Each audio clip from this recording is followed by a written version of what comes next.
বিশ্ব নারী দিবসে মহিলাদের জন্য উপহার প্রধানমন্ত্রী নরেন্দ্র মোদীর। গৃহিণীদের জন্য একটু হলেও স্বস্তির খবর, সিলিন্ডার পিছু গ্যাসের দাম কমলো 100 টাকা।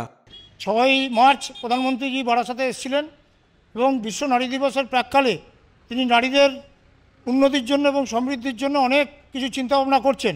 তারই অঙ্গ হিসাবে আজকে নারী দিবস, সেই হিসাবে মা বোনেদের আরও বেশি তাদের বিভিন্ন দিক থেকে সুবিধা দেওয়ার জন্য আজকে এই ঘোষণা তিনি করেছেন। এর ফলে মায়েরা হাসি মুখে তারা রান্নাঘরে তাদের কাজকর্ম করতে পারবে।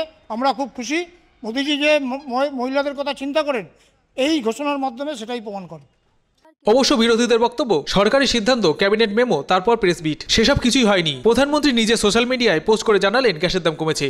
ভোট বড় বালাই, সরকারের সিদ্ধান্ত, ক্যাবিনেট মেমো এবং তারপরে প্রেস না, নরেন্দ্র মোদীর এক্স স্যান্ডেল, যেন সবাই জানে যেটা নরেন্দ্র মোদী করেছে, বিজেপি করেছে, সরকার টরকার না।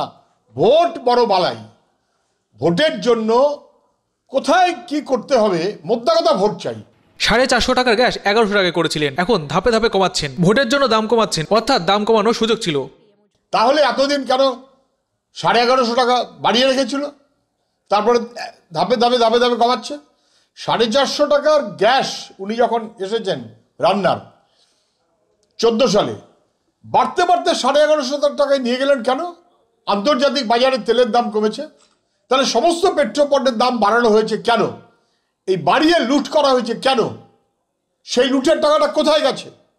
সেই লুটের টাকাটা কবে ফেরত আসবে? যদি দাম কমানোর সুযোগ ছিল তাহলে দাম বাড়ানো হয়েছিল কেন? প্রশ্ন একেবারে দুটো। ভোটের জন্য শেষমেশ, মানুষের জন্য না, ভোটের জন্য যখন দাম কমালেন, তাহলে দাম কমানোর সুযোগ ছিল। আন্তর্জাতিক বাজারে দাম কমেছে, লুটের টাকা কবে ফেরত দেবেন? এক।